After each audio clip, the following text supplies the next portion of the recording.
আমি গোল আলু মাল নয়, যেদিকে ঘোরাবে সেদিকে ঘুরবো। পহেলা জানুয়ারি আর 25শে ডিসেম্বর কেন আপনার জন্য পালন করা চলবে না? কোরআন সূরা ফাতিহা, এটা কিন্তু প্রথম সূরা। কোরআনের প্রথম সূরা কি? সূরা ফাতিহা। এটা কোরআনের প্রথম, আর পৃথিবীতে প্রথম আয়াত এসেছে ইকরা বিসমি রাব্বিকাল্লাযী খালাক। হে নবী পড়ো শিক্ষার উপরে। চলুন এই সূরার মধ্যে তাফসীরের মধ্যে এসেছে একবারই শেষ আয়াত। কোন আয়াত বললাম? সবাই সূরা ফাতিহা জানে, আমার সঙ্গে শেষ আয়াতটা পড়ুন তো। গায়রিল মাগযুবি আলাইহিম ওয়ালাদ-দাল্লিন। মাগযুম মানে ইহুদি, আদ-দাল্লিন মানে নাসারা। হে আমার নবী, এই দুটো দলই পদভ্রষ্ট এবং এদের যারা অনুসারী হবে তারাও পদভ্রষ্ট হবে। কোরআন যে যুবকরা পহেলা জানুয়ারি পালন করেছো, মুসলিমদের যুবক, তোমরা পদভ্রষ্ট হয়ে গেছো, ইস্তেগফার করে ফিরে এসো। জীবনে আর কোনোদিন পহেলা জানুয়ারি পালন করব না। ওরে বোকা, রান্না করে বিরিয়ানি খেতে মন গেছে, রমজান মাসে মসজিদে একটু বিরিয়ানি রান্না করে বাড়িতে খানা, ফ্যামিলিকে নিয়ে, গুনাহ নাই নেকি আছে। জোরে বলুন সুবহানাল্লাহ। বাড়িতে এক দস্তরখানে বসে গোটা পরিবার নয়, পাড়ার ছেলেরা একসাথে বসে ইফতারি করো, বরকত আছে। জোরে বলুন সুবহানাল্লাহ। কিন্তু পহেলা জানুয়ারি তুমি কোথা থেকে নিজের কাছে বার করলে? মেলা তো শয়তানের জায়গা, মেলা ইমানদারদের জায়গা নয়। আমি 2025 সালে যতগুলো ডেট বুক করছি শর্ত রেখে, মেলা বসালে আমার দাওয়াত হবে না। বাস্তব কথা বলছি, আমার ডায়েরি দেখে সেখানে লেখে নিচ্ছি, কথা রেকর্ডিং করছি কমিটির ছেলেদের। আমি গিয়ে যদি মেলা দেখতে পাই, গাড়ি নিয়ে ঘুরে পালিয়ে আসবো, কোনো মতে জলসা করব না। কষ্টের বিষয় কি জানে? আমরা মৌলবীরা, আজকে আপনাদের মনে হবে হুজুর এটা পার্সোনাল বললে ভালো হতো। তুমি কি লুকিয়ে মেলাটা করেছো না প্রকাশ্যে? প্রকাশ্যে। আমি যদি আজকে না বলি যে আমাকে যখন দাওয়াত দিয়ে এনেছে পয়সা দিয়ে, আমি মেলার কথা বলবো না। আমাকে যদি দাওয়াত না দেয় পরবর্তী বছরে, আমি সেই মৌলবী নয়। আমি গোল আলু মাল নয়, যেদিকে ঘোরাবে সেদিকে ঘুরবো। আমি যদি আজকে এই ভাষাটা না বলতাম, মেলার প্রতিবাদ না করলে আল্লাহর কাছে দায়ী হয়ে যেতাম। তোমার জন্য আমি জবাবদিহি করব না আল্লাহর কাছে। আমি আল্লাহর কাছে বলবো, আল্লাহ আমাকে যেদিনে দাওয়াত দিয়েছে আমি সেদিনে প্রতিবাদ করে এসেছি, তাদেরকে দাওয়াত দিয়ে এসেছি যে এই মেলা বসানো হারাম। পরবর্তী বছরে মেলা যদি বসাও, কিয়ামতের দিনে তোমরা পাকড়াও হবে, আমি ইয়াসিন পাকড়াও হব। এটা মাথায় রাখো। আমি এখনো আলোচনা শুরু করিনি, এরপরে আলোচনা শুরু করব। মেলা থেকে সবাই নিজেদেরকে অ্যাভয়েড করব। জোরে বলুন ইনশাআল্লাহ। মেলা আপনাদের এখানে কতগুলো লোক বসেছেন এই প্যান্ডেলে? এই প্যান্ডেলে 3000 লোক ধরবে না? ধরবে? কথা বলে না। 3000 লোক ধরবে না। খুব জোর টেনে টুনে 1000 লোক ধরবে নাকি সন্দেহ আছে। আমার মাদ্রাসার জলসায় 30,000 শ্রোতা আছে। একটা মেলার একটা মেয়ে দেখাতে পারবে না, একটা দোকান দেখাতে পারবে না। কালকেই আমার মাদ্রাসায় কমিটির প্রেসিডেন্ট বসেছিল, আমাকে বলছে হুজুর চায়ের দোকান একটা দুটো দিতে হবে, লোকরা চা খাবে না। আমি বললাম দুটো চায়ের দোকানের বেশি অর্ডার দেব না, এবং জায়গা আমি দেব যেখানে বসার সেখানে। দুটো চায়ের দোকান, একটা কোনো দোকান বসতে পাবে না। মানুষের চা খাবার একটা নেশা আছে, চা খায়, চায়ের দোকান খাবে, কিন্তু তাদেরও বিক্রি বাটা গুটিয়ে দেবো আমি। কি করে বলুন তো? আমি সেদিনে বলেছি, আমি নিয়ত করেছি যে দুটো চায়ের দোকান বসবে আমার মাদ্রাসার গেটে, আমি নিজের খরচায় চা খাওয়াবো ফ্রি, নিজের পয়সায়। একদম কফি দুটো স্টল বসিয়ে দেবো, ফ্রি দাও সমস্ত লোককে। দেখবো তার কি করে বিক্রি হয়। সে মালু দোকান আর বসাবে না, পরে বছরা বসাবে? বসবে না। একটা মেয়ে রাস্তায় উঠতে পাবে না। আপনারা কি মনে করছেন একটা দুটো গরু নয়, 40টা গরু জবাই করি, 200 ডেক বিরিয়ানি হয়।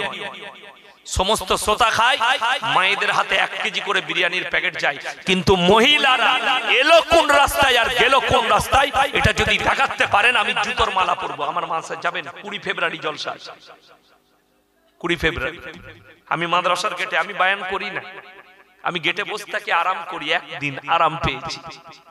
কেউ টাকা দিলে বিলটা কাটি মাদ্রাসার গেটে বসে। আপনি জুতোর মালা নিয়ে যাবেন, মেয়ে যদি একটা 10 বছরের মেয়ে যদি দেখাতে পারেন রাস্তায়, বড় কষ্ট লাগে। আমি ঢোকার পরে গাড়িটা নিয়ে ঢুকে গেছিলাম ভুলে দিকে, কতগুলো মেয়ে দেখলাম, যুবতী বিটি ছেলে।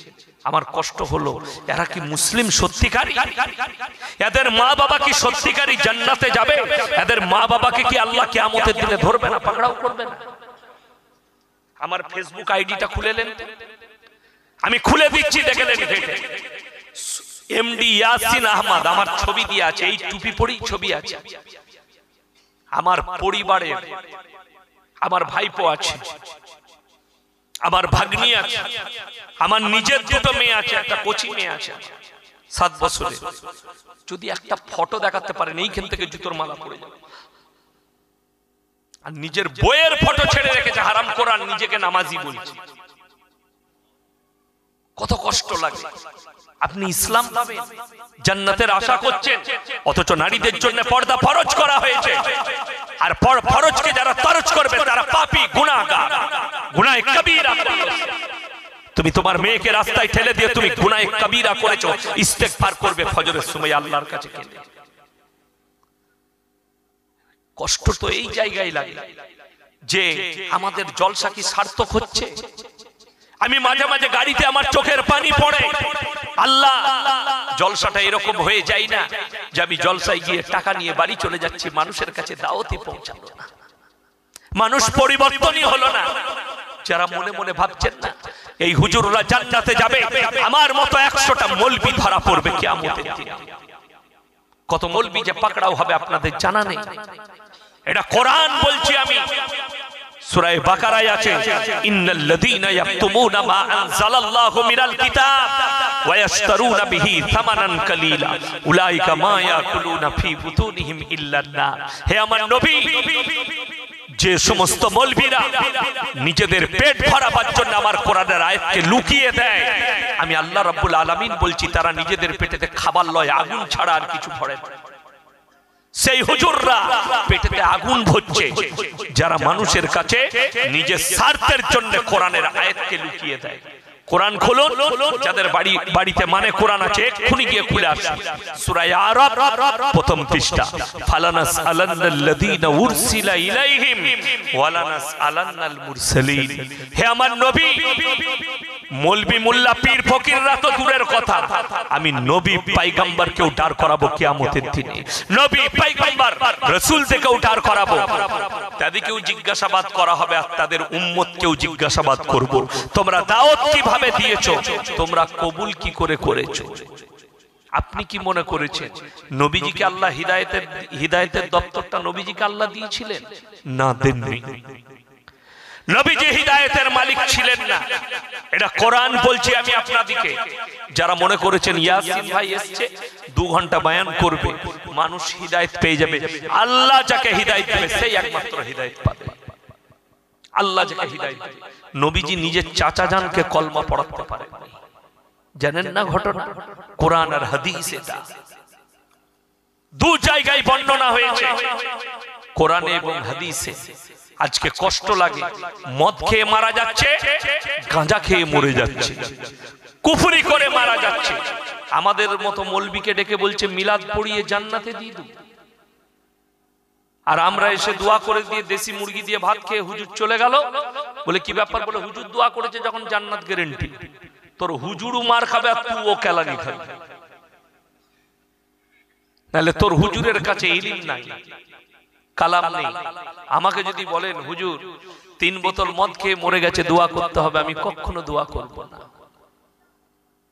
কেউ যদি বলে মুসলিমে হাজী সাহেবের বেটা, মুসলমান হাজী সাহেব 2 বার হজ করেছে, 4 বার উমরা করেছে, তার ছেলে নাস্তিক হয়ে মারা গেছে, আল্লাহর কসম করে বলছি শওকতের বেটা জানাজা পড়বে না, শওকতের বেটা দোয়া করবে না। আমি হচ্ছি সেই মৌলবি শওকত আলীর বেটা, আর আমি হচ্ছি সেই রকমই মৌলবি। আমার মাদ্রাসায় যদি টাকা দাও, তোমার টাকার প্রয়োজন নেই, কিন্তু ওই নাস্তিকের জন্য দোয়া করব না। আর আপনাদেরকেও বলে যাচ্ছি, যদি হাজী সাহেবের বেটা নাস্তিক হয়ে মারা যায়, তার লেগে দোয়া তো দূরের কথা, জানাজার নামাজটাও পড়া যাবে, তার দাফন কাফনও কবরস্থানে করা যাবে না, নাস্তিকতার উপরে মারা গেলে। আমি আপনাদেরকে শুনিয়ে যাচ্ছি, আল্লাহর হাবিব সাল্লাল্লাহু আলাইহি ওয়াসাল্লাম, বুখারী শরীফের হাদিস, নবীজির কাছে এলেন ছুটে একজন বলতে, সাহাবী, ইয়া রাসূলুল্লাহ, আপনার চাচা যান তো মরণাপন্ন অবস্থায়, মারা যাবে। নবীজি ছুটলেন, চাচা শুয়ে আছেন মৃত্যুশয্যায়, চাচার হাত দুটো ধরে বললেন, চাচা গো, একবার খালি কলমাটা পড়ে নাও, আমি আল্লাহর হাবিব আল্লাহর কাছে কেঁদে কেঁদে ক্ষমা চাইব। নবীজি চাচার উত্তর কি বেরিয়ে এলো মুখ থেকে জানেন? হে আমার ভাইপো, আমি যদি বার্ধক্যে কলমা পড়ি, লোকে বলবে মৃত্যু ভয়ে কলমা পড়েছে, আমি কলমা পড়তে পারবো না। নাউজুবিল্লাহ বলে কলমা নসিব হলো না। এরপরে নবীজির কাছে আল্লাহ আয়াত পাঠালেন, কাকে দিয়ে? জিবরিল আমিনকে দিয়ে। ইন্নাকা লা তাহদি মান আহবাবতা ওয়ালাকিন্নাল্লাহা ইয়াহদি মান ইয়াশা। হে আমার বিশ্ব নবী, শুনে নাও আর পৃথিবীর মানুষকে বলো, হিদায়াতের দপ্তরটাই আমার আল্লাহর হাতে। আমি তোমাকে হিদায়াতের মালিক করিনি, আমার ইচ্ছা নেই, তাই তোমার চাচা কলমা পড়তে পারবে না। নবীজি চোখ দিয়ে পানি এলো, চাচা যান দুনিয়া থেকে চলে গেলেন, বিদায় নিলেন। সঙ্গে সঙ্গে নবীজি আল্লাহর কাছে হাত তুলে বসলেন, কি বলে? নবীজি আল্লাহর কাছে কাঁদছেন, ও আল্লাহ, তুমি আমাকে যতদিন না নিষেধ করছো, আমি কেঁদে কেঁদে তোমার কাছে আমার চাচার জন্য ক্ষমা চাইবো। নবীজি কাঁদছে চাচার জন্য, আল্লাহ তুমি আমার চাচাকে ক্ষমা করে দাও, আর তুমি না নিষেধ করা পর্যন্ত আমি দোয়া চেয়েই যাব। আল্লাহ আয়াত পাঠালেন জিবরিল আমিনকে দিয়ে, মা কানা লিন-নবী ওয়াল্লাযীনা আমানু আন ইস্তাগফিরু লিল মুশরিকিন ওয়ালাউ কানু উলি কুরবা। হে আমার নবী এবং মুমিনরা, এখানে আল্লাহ রাব্বুল আলামিন শুধু নবীকে নসিহত করেননি, নবী এবং মুমিনরা শুনে নাও, যারা মুশরিক হয়ে বেঈমান কাফের হয়ে বদ্দিন হয়ে মারা গেছে, তাদের জন্য দোয়া করতে পাবে না, যদিও তারা তোমাদের নিকটতম আত্মীয় হয়। নবীজির হাত নেমে গেল, চাচার জন্য আর দোয়া করতে পাবে না। আল্লাহ বিরোধী হয়ে মারা গেছে, রাসূল বিরোধী হয়ে মারা গেছে, আর আপনি বলছেন হুজুর দেশি মুরগি খাইয়ে আমার মদের বোতল নিয়ে পড়ে থাকতো বেটা, তা মদের ভাটিতে তাকে জান্নাতে দেন। তোর হুজুরও কেলানি খাবে আর তুইও খাবি। রিয়াই নবীজি চাচাকে কলমা পড়াতে পারলেন না, আল্লাহ নিষেধ করে দিলেন। গত এক সপ্তাহ আগেকার কথা বলছি, একজন ফোন করেছে দক্ষিণ 24 পরগনা থেকে, ঠিকানা বলেনি।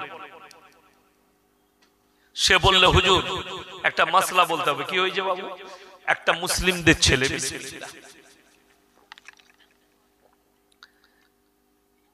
তিনি কি বললেন, আমার এক আত্মীয় মুসলিমদের ছেলে একটা অমুসলিম মেয়েকে বিয়ে করে চলে গেছে। প্রথমকার স্ত্রীকে একটা বাচ্চা রেখে ফেলে দিয়ে সে অমুসলিম মেয়েকে বিয়ে করে তাদের পরিবারে চলে গেছে।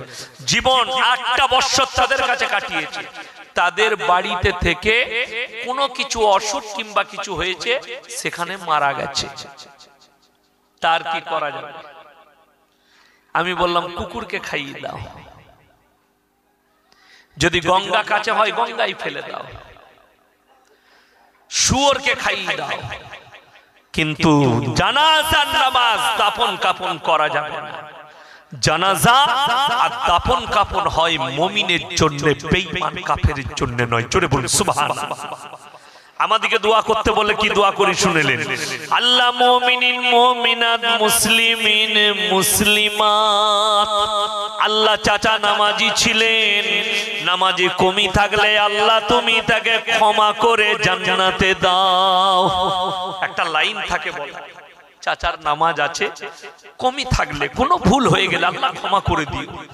স্কুলের ছেলে কোনো পরীক্ষায় দেয় নাই, আর মাস্টারকে গিয়ে যদি বলে স্যার আমার রেজাল্টটা দেখি, বলে অঙ্ক, বলে অঙ্ক পরীক্ষা আমার মুখ দিয়ে ধুঁয়ো বেরোচ্ছিল তো দিই নাই।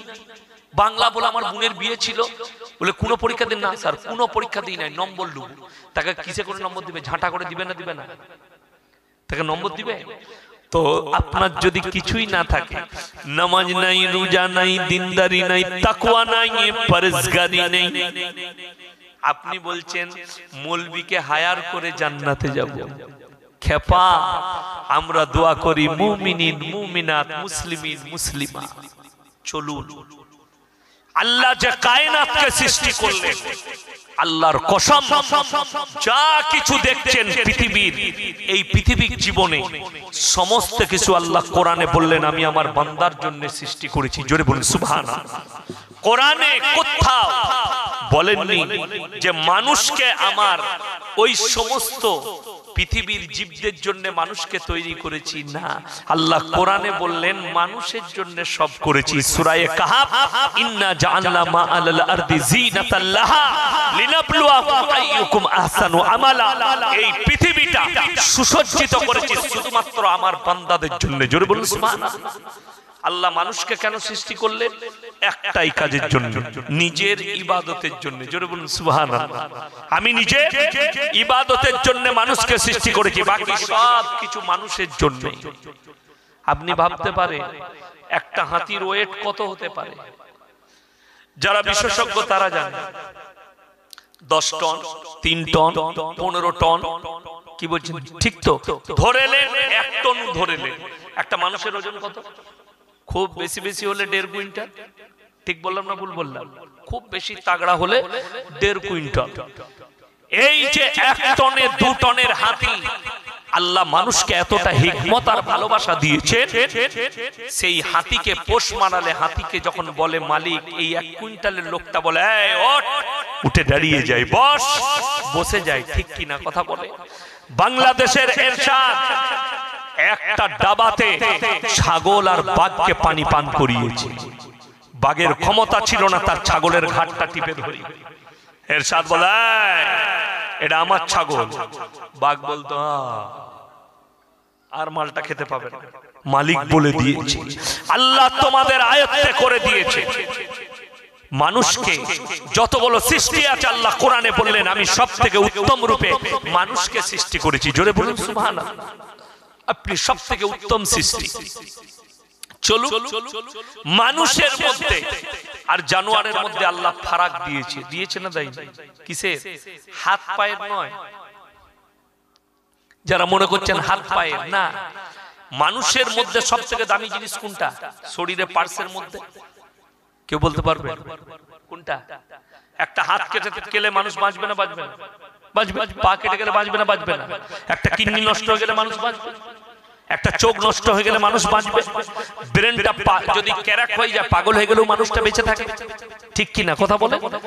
কিন্তু মানুষের শরীরে সব থেকে দামি জিনিসটার নাম হচ্ছে রূহ। আল্লাহ যে প্রাণটা দিয়েছে সেই প্রাণ। আচ্ছা, এই প্রাণ কুকুরের মধ্যে দিয়েছে না দেয়নি? দিয়েছে। শুয়োরের মধ্যে দিয়েছে, গরুর মধ্যে দিয়েছে, ছাগলের মধ্যে দিয়েছে। আল্লাহ পার্থক্য যেটা দিয়েছে, ওই জন্য কোরআনে এক জায়গায় বলেছেন বালহুম আদাল। কিন্তু মানুষ হবে তারা চতুষ্পদ জন্তুর থেকেও খারাপ। আমাদের সমাজে কিছু লোক আছে তাদের আখলাক চরিত্র এত খারাপ। শুনিলেন কুকুরের একটা এমন গুণ আছে, আপনি যদি নামাজি মুসল্লি দিনদার হন আর ওই গুণটা যদি আপনার থাকে আপনি জান্নাতি। জোরে বলুন সুবহানাল্লাহ। কি গুণ? সেটার নাম হচ্ছে ওয়াফাদারি। ওয়াফাদারি, আমানতদারি। মানুষ এই আমানতদার নয়, কুকুর কিন্তু আমানতদার। কুকুরকে যদি বাড়িতে পালেন, তার কাছে রাতের বেলায় সে যদি আপনার দরজায় থাকে, তাকে না মারা পর্যন্ত মালিকের কাছে পৌঁছাতে পারবে না। কেউ যদি তাকে না মারতে পারে সে তাকে মেরে দিবে মালিককে বাঁচানোর জন্য, ঠিক কি না? আর আপনাকে আমি বলে দিলাম, আপনি 3 বছরের জন্য আরবে চলে যান ফ্যামিলি নিয়ে, আর যদি কোনো বন্ধুকে বলেন এই ঘরটাই তুই বাস কর, 3 বছর পরে এসে তোর কাছে লুকবে, 3 বছর পরে এসে দেখবে শালা ঠিক ওর নামে হয়ে গেছে।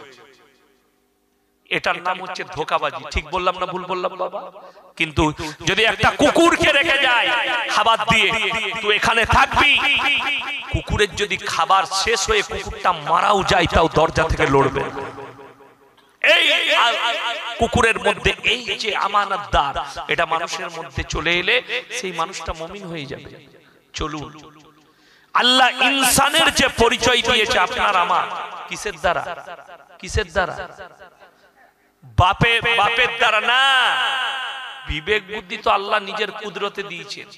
আমাদের সমাজের বুকে আমাদের যে পরিচয় ঘটিয়েছেন আল্লাহ বাপের দ্বারা। আমাকে যদি জিজ্ঞেস করেন আপনি কে, আমি বলবো মৌলভী শওকত আলী মাজাহিরি, আমার আব্বাও একজন বক্তা, আমি তার ছেলে। এখানে যদি কেউকে জিজ্ঞেস করি তুমি কে, তার বাপ যদি মারাও যায় তাও বলবে আমি মৃত অমুকের ছেলে, বলবে না? বলবে না? আচ্ছা, কেউ মায়ের নাম বলে? বলে না। আমাদের পরিচয় আল্লাহ দিয়েছে বাপের দ্বারা। বাপের দ্বারা দিয়েছে না? আল্লাহ বাপের দ্বারা দিয়েছে। কিন্তু আপনাদের এখানে ছাগলের ছানা হলে পাঁঠার ছানা বলেন না ছাগলের বলেন? বলে ছাগলের। গায়ের বাচ্চা হলে ষাঁড়ের বাচ্চা বলেন না গায়ে? গায়ে। কেন? আচ্ছা, ষাঁড় তার সঙ্গে মিলামিশা করেছে তারপরে কিন্তু বাচ্চা হয়েছে। মানুষ আর ইনসান আর জানোয়ারের মধ্যে আল্লাহ পার্থক্য দিলেন। ইনসানের পরিচয় হালাল পরিচয় বাপের দ্বারা, আর জানোয়ারের পরিচয় হচ্ছে মায়ের দ্বারা। এটা হচ্ছে সব থেকে বড় ফারাক। চলুন, আল্লাহর নবীর হাদিস শুনেলেন, কালকে জলসায় শুনিয়েছি, আজকে আবার আপনাদেরকে শুনিয়ে যাই। আল্লাহর নবী সাল্লাল্লাহু আলাইহি সাল্লাম বললেন, পৃথিবীর বুকে এমন একটা যুগ আসবে, সেই যুগে আস্তে আস্তে সমাজের বুকে হারাম আওলাদে ভরে যাবে। তারা নামাজ পড়বে, রোজা রাখবে, তারা নিজেরাও জানবে না যে আমরা হারামের আওলাদ। রাগ করবেন না। এর যে ব্যাখ্যা বিশ্লেষণ করেছে পৃথিবীর সবথেকে বড় মুফতি এখন বর্তমান যুগে জাস্টিস তাকি উসমানী সাহেব, পাকিস্তানে, তিনি আর একটা ব্যাখ্যা বিশ্লেষণ দিয়েছেন, আমি পড়ছিলাম। সেই ব্যাখ্যায় লিখেছে, দেখুন আমাদের দেশের যুবকরা বিয়ে হলে আমরা কি মনে করি, শালি মানে আদি ঘরবালি। শালির সঙ্গে অনেকজন ইয়ারকি মারে, মারে না? মারে না? হ্যাঁ, এখন যুবকরা বলে আরে তুই জানিস শালি মানে আদি ঘরবালি। শালি মানে হচ্ছে ডেঞ্জার ওয়ালি। তোমার এটা জানা? যারা আলেম উলামা তারা জানে, যারা মুফতি। হারাম ছেলে কিভাবে প্রকাশ পাবে, সমাজের বুকে বৃদ্ধি পাবে শুনেলেন। ইসলামী শরীয়ত বলছি আপনাকে, কেউ যদি নিজের শালীর সঙ্গে শারীরিক সম্পর্ক করে নেয় তার বিবি হারাম হয়ে যাবে। অটো তালাক বলা হয় এটাকে। তার বিবি হারাম হয়ে যাবে। তার জন্য অনেক ছেলে শালীর সাথে শারীরিক সম্পর্ক করে নিজের বউকে নিয়ে ঘর করছে, তারপরে যতগুলো বাচ্চা হবে এগুলো হারাম আওলাদ হবে, ইসলামী শরীয়ত সম্মত। কথাটা বুঝতে পেরেছেন? সে তো কেউ কি জানাবেই না যে আমি শালীর সাথে সম্পর্ক করেছি, ভয়ে জানাবে? আরে ওটা তো দূরের কথা। এখন আর একটা হারাম আওলাদ সমাজের বুকে শুনেলেন কিভাবে প্রকাশ পাচ্ছে। লোকের বউকে নিয়ে পালিয়ে এসে ঘর করছে, অথচ তার প্রথম স্বামী তাকে তালাক দেয়নি। এরকম ঘটছে না ঘটেনি সমাজে? লোকরা মনে করছে এটা হালাল সম্পর্ক। খুদার কসম করে বলে যাচ্ছি, এই 24 পরগনার মাটিতে 24 পরগনার যতগুলো মোল্লা আর মুফতি আছে সবাই যদি এক কাছে বসে নিকাহ পড়ায়, আল্লাহর কসম নিকাহ হবে না, হারাম। প্রথম স্বামীকে তালাক দিতে হবে, ইদ্দত পালন করতে হবে, তারপরে তুমি তাকে নিকাহ করতে পারবে। এই রকম লোকের বউকে নিয়ে পালিয়ে এসে বিয়ে করে সেই মেয়েটাকে নিয়ে ঘর করছে, তারপরে যতগুলো বাচ্চা হবে হারাম আওলাদ হবে। বুক ফুলিয়ে বলে গেলাম। আর আমাদের দেশে এখন শুধু 24 পরগনা কলকাতা নয়, গোটা রাজ্যে কিছু হারামখোর সরকারি রেজিস্ট্রারিওয়ালা বেরিয়েছে। হারামখোরগুলো রাস্তায় বসে আছে, চাচিকে নিয়ে গেলেও বিয়ে পড়িয়ে দিবে, দাদিকে নিয়ে গেলেও বেরিয়ে পড়িয়ে দিবে, ওর খালি টাকা দরকার। এরা সব থেকে প্রথমে জাহান্নামে প্রবেশ করবে, লিখে রেখে দেন। বড় কষ্টের বিষয়। আমি তো সরকারকে অনুরোধ করব, নজর দেন। এরা বহু অবৈধ বিবাহ পড়িয়ে দিচ্ছে, যার কোনো সূত্রও দেখে না। এই লোকটা লোকের বউকে নিয়ে পালিয়ে এসেছে। আপনাকে আমি চ্যালেঞ্জ দিয়ে বললাম, খালি পরীক্ষা করবেন, আপনাদের ইমাম সাহেবকে এসে জিজ্ঞেস করবেন তো আমার সঙ্গে একটা মেয়ে নিয়ে এসেছি, তাকে বিয়ে পড়িয়ে দেন, হবে না। আমার গ্রামে একটা ছেলে, কোন এক মেয়েটা অবিবাহিত মেয়ে, তাকে নিয়ে চলে এসেছে। আমাকে মাদ্রাসায় রাতের বেলায় ডাকতে এলো, হুজুর বন্ধু মানুষ হয়, বিয়ে পড়াতে হবে। কোথায়? চলো। মেয়ের ফ্যামিলি কোথায়? বলে আসেন, কালকে বিয়ে পড়ানো হবে, আগে আর গার্জিয়ানকে ডাকো, তারপর আমি বিয়ে পড়াবো, না হলে কিন্তু বিয়ে পড়াবো না। বাবা মাকে ডাকো। তারপরের দিন তার বাবা মা এলো, বললে হুজুর আমরা সম্মতি দিচ্ছি, আপনি নিকাহ পড়িয়ে দেন। তারপরে নিকাহ পড়িয়েছি। বড় কষ্ট লাগে। আল্লাহর নবীর হাদিস, এইভাবে সমাজের বুকে হারাম ছেলেগুলো প্রকাশ পাবে, আর মানুষ তারা লোকের কাছে বলবে আমরা ইমানদার। আমি উত্তর দিনাজপুরে ছিলাম, ইটাহার বলে এক জায়গায়। আমার আগে একজন মাস্টার মহাশয়, খুব ভদ্র দিনদার, তিনি বললেন দুটো কথা বলবো। তিনি বললেন মুসলমানদের ভয় নেই, এমন একটা দিন আসছে যে সময় ইসলাম হচ্ছে পরিষ্কার পরিচ্ছন্ন, সুন্দর এবং উদারতায় পরিপূর্ণ। ইসলামে বাড়াবাড়ি নেই, মারামারি নেই, ঝামেলা নেই, ঝঞ্ঝট নেই। আজকে জলসায় যে নেকিটা হবে, আমি কিন্তু বাবা বলে যাই, আমাকে সবাই দাওয়াত দেয় না, সবাই জেনে শুনেই দাওয়াত দেয়, আমার কথা সবাই নিতে পারে না। খুব চাপের কথা বলি আমি, গায়ে লাগে, অনেকজন গালি দেয়, তো যারা গাল দেয় তাদের লেগে আমার দোয়া আছে, আল্লাহ তাদেরকে হিদায়াত প্রাপ্ত করুক। আমিন বলুন, আমিন। আল্লাহ তাদেরকে হিদায়াত দেয়, বাকি কোনো অভিযোগ নাই, গাল দিতে পারে। নবীজি সাল্লাল্লাহু আলাইহি সাল্লাম কিন্তু সকলের কাছে ভালো ছিলেন না, আজও নেই। কথাটা ঠিক বললাম না ভুল বললাম? নবীজি আমাদের কাছে ভালো মঙ্গলে, কিন্তু পৃথিবীর সবারই কাছে নবীজি ভালো নেই। একটা অমুসলিম ভাইকে জিজ্ঞেস করুন, সে আমার নবীজিকে ভালো চোখে দেখে না। সেটা নবীজির জামানা থেকেই ছিল।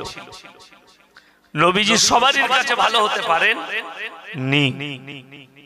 অর্থাৎ আমি এটা মনে ভাবি না যে আমাকে সবারই কাছে ভালো হতে হবে। সবারই কাছে ভালো হতে গেলে সত্যকে প্রচার করা যাবে না।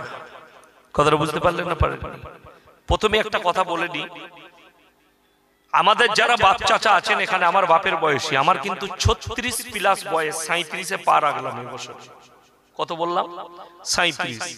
আমাকে কেউ বুড়ো মাল মনে করবেন না যে 40 পেরিয়ে গেছে। আমি 20-20 প্লেয়ার এখন। এই শুরু করলাম, এখনো দাঁড়ান, ভালো করে দিই নাই, দিতে যখন শুরু করব তখন বুঝতে পারবেন মালটা অল্প বয়সেই হবে। কি বুঝলেন? যাই হোক, আর আমার দাড়ি বের হয়নি বলে অনেকজন মনে করে হয়তো মালটার 20 বছর হবে।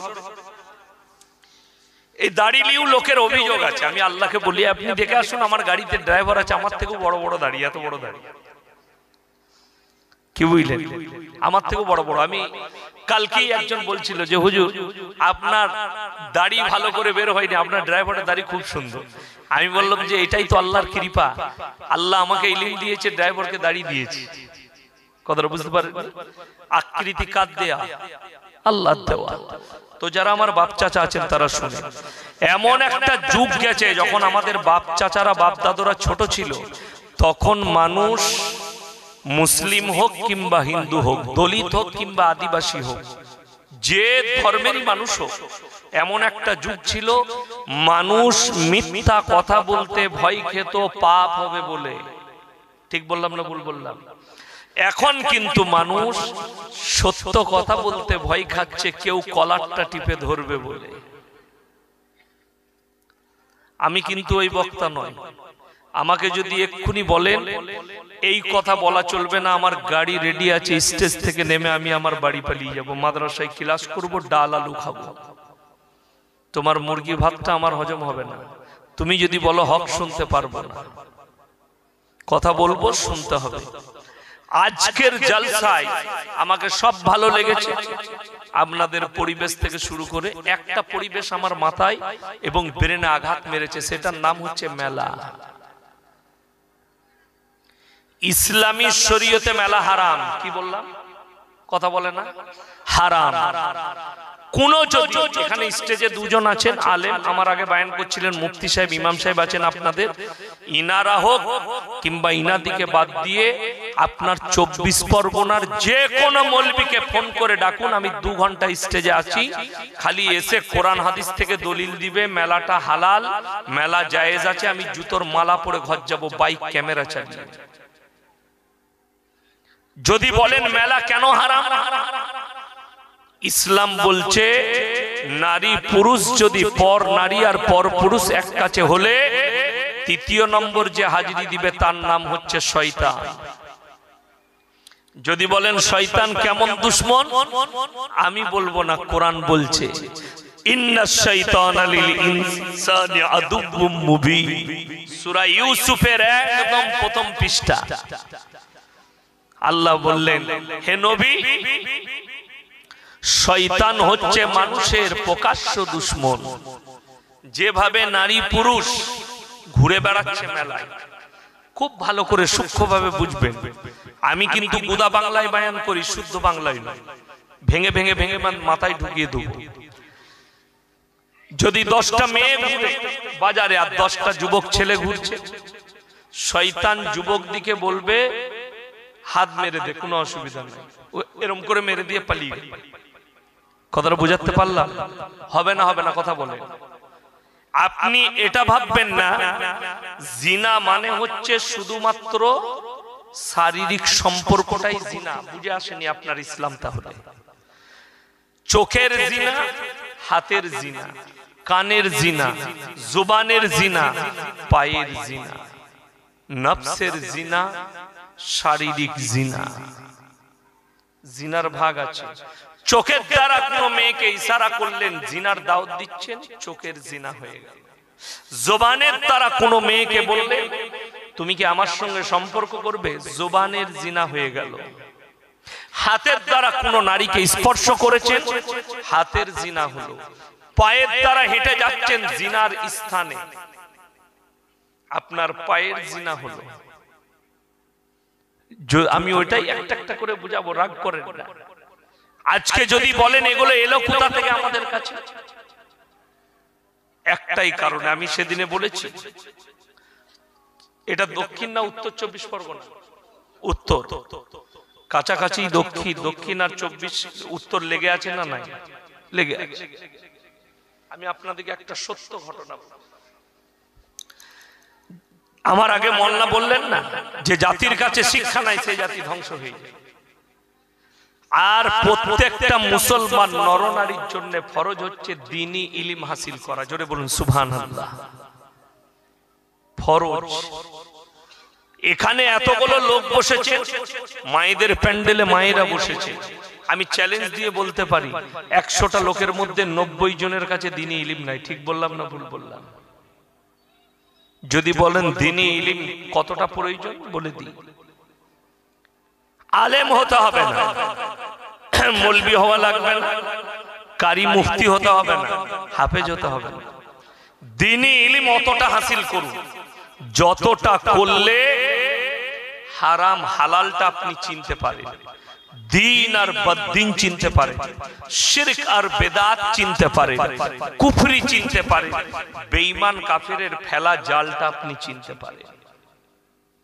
দেখুন, দ্বীনি ইলম না থাকার কারণে কলকাতা আপনাদের থেকে কাছে, আমার বাড়ি থেকে অনেক দূরে, 140 কিলোমিটার দূরে কলকাতা। আমার বাড়ি থেকে কলকাতা 140, আপনাদের এখান থেকে কলকাতা কত? 56। এবং হিসেব করেলেন আপনারা দূরে আছেন কলকাতা থেকে না, আমি ডবল দূরে আছি, 140 কিলোমিটার দূরে আছি কলকাতা থেকে, আপনারা কাছে আছেন। এই মাসটাই শুধু নয়, মুসলিমদের ছেলেরা শিক্ষিতরা অবাধে কি করেছে? 25শে ডিসেম্বর পালন করেছে। করেছে না করেনি? কথা বলে। অবাধে 224 পরগনা, কলকাতার, বর্ধমানে, বীরভূম, মুর্শিদাবাদ, বাঁকুড়া, পুরুলিয়া, মালদা, দিনাজপুর, গোটা রাজ্যের মুসলিম যুবকরা 1 জানুয়ারি পালন করে। অনেক মুসলিম পরিবার পালন করেছে। জানুয়ারি মাসে আমি দেখিয়ে দেবো 24 পরগনা থেকে বাস ভাড়া করে ফিস্ট করতে যাচ্ছে হাজারদুয়ারি। ঠিক বললাম না ভুল বললাম? কারা? অমুসলিম ভাইদের অভিযোগ আমার কাছে। আমি তাদের জন্য কথাও বলতে যাব না। কেন? আমি এখানে বসেছি কোরআন আর হাদিস বুঝাতে, অন্য ধর্মের কথা বুঝাতে আসি। কথাটা বুঝতে পেরেছেন না পারেন? হ্যাঁ, কে কি করছে জেনে লাভ নেই। আমার মুসলমান ভাইরা ইমানের উপরে টিকে আছে কিনা এটা আমার মাথা ব্যথা, এটা আমার মাথা ব্যথা। উলামাদের, আল্লাহ আমাদেরকে দায়ী করেছেন, আমি আপনাকে দাওয়াত দেব। তো এরা যাচ্ছে 1 জানুয়ারি ফিস্ট করতে। আপনি বলুন তো, ইসলামে প্রথম মাসের নাম কি? কথা বলেন। মুহররম মাস। দেখুন, ইসলামে প্রথম মাসের নাম যদি মুহররম হয়, আমরা মৌলবীরা, কোন হুজুর বলেছে, কোন মৌলবী বলেছে প্রথম মুহররমের দিন, মুহররম মাসের প্রথম তারিখে তোরা ফিস্ট করে খাবি? কথা বলেন, শুনেলেন? খ্রিস্টানদের যে আকীদা 25শে ডিসেম্বর ঈসা নবীর জন্মদিন পালন করে না, এই জন্য পালন করে এই দিনটাই আল্লাহ বেটা জন্ম দিয়েছে। জোরে বলুন নাউজুবিল্লাহ। কারা? খ্রিস্টানরা, তাদের আকীদা এটা। সেই জন্য কি বলে? Merry Christmas. কি বলে? Merry Christmas. এই দিনে আল্লাহ মরিয়মের মাধ্যম দিয়ে বাচ্চা জন্ম দিলেন, আল্লাহর বেটা বলে। যেদিনে আল্লাহর বেটা বলেছে খ্রিস্টানরা, সেদিনে তাদের ঈমান ধ্বংস হয়ে গেছে, আহলে কিতাব থেকে খারিজ হয়ে গেল তারা। এরপর থেকে আপনি চলুন, গির্জার ভেতরে 2 জনের মূর্তি রাখা আছে। কজনের বললাম? 2 জন। এক হচ্ছে যিশুর, দ্বিতীয় হচ্ছে মারিয়ামের। এদের 2 জনের মূর্তি রাখা আছে কেন? এরা তার কাছে উপাসনা করে তাদের যে গড, এটা গডের স্ত্রী, এটা গডের ছেলে। তোমরা আমাদিকে আমাদের সংসারে বরকত দাও, বাচ্চা দাও, ছেলে দাও। ওখানে মদ ঢালে, ওটাকে ফাইন বলে ওরা, মদের নাম, সেটাকে ঢালে। আপনি এটাকে ভাবলেন মৌলভী সাহেব কেন বলছে? আমি গাঁজাখড়ি বকতে আসিনি, আল্লাহর কসম কোরআনের দলিল দেব। জোরে একবার বলুন না সুবহানাল্লাহ। কোরআনের দলিল দেব যে কেন করা চলবে। এই তাদের উপাসনা করার কারণে কোরআনে আছে, সূরা মাঈদার একবারই শেষ পৃষ্ঠায়, শেষ পৃষ্ঠার আগের পৃষ্ঠায় আল্লাহ তাআলা কোরআনে বললেন, আমি কিয়ামতের দিনে ঈসা মসিহকে দাঁড় করাবো পৃথিবীর সমস্ত নারী পুরুষের সামনে। কোথায়? কাঠগোলাতে যেমন মুজরিমকে দাঁড় করানো হয়, মুজরিমকে কাঠগোলায় দাঁড় করায় না কোর্টে? কারা? জজরা। কাঠগোলায় এসো, তোমার সঙ্গে সওয়াল জবাব হবে। আল্লাহ কিয়ামতের দিনে ঈসা মসিহকে দাঁড় করাবেন পৃথিবীর মানুষের সামনে। আর কোরআনে আছে, হে নবী, আমি প্রশ্ন ছুড়ে দেব ঈসা মসিহকে। কি প্রশ্ন? ইস ক্বালাল্লাহু ইয়া ঈসা ইবনে মারইয়াম আনতা কুলতা লিন-নাস ইত্তাখিদুনি ওয়া উম্মিয়া ইলাহাইনি মিন দুনিল্লাহ। কোরআন। হে ঈসা, হে মারিয়ামের পুত্র ঈসা, তুমি কি বলেছিলে আল্লাহ ছাড়া আমি আর আমার মা আরো 2টো আল্লাহ? ঈসা নবী কাঁদবেন আর বলবেন, ক্বালা সুবহানাক মা ইয়াকুনু লি আন আকুলা মা লাইসা লি বিহাক্ক ইন কুনতু কুলতুহু ফাকাদ আলিমতা তা'লামু মা ফি নাফসি ওয়া লা আ'লামু মা ফি নাফসিক ইন্নাকা আনতা আল্লামুল গুয়ুব। যে কথা বলার আমার হক নেই, অধিকার নেই, এ কথা আমি কেমন করে বলতে পারি? হে আল্লাহ, তুমি তো হচ্ছ ইন্নাকা আনতা আল্লামুল গুয়ুব আলিমুল গায়ব, গায়বের খবর জানেন আমার আল্লাহ রাব্বুল আলামিন। তাদেরকে জাহান্নামের রাস্তা দেখিয়ে দেবে, প্রবেশ করো জাহান্নামে। আর তাদেরকে প্রশ্ন ছুড়া হবে, তোমরা যাদের উপাসনা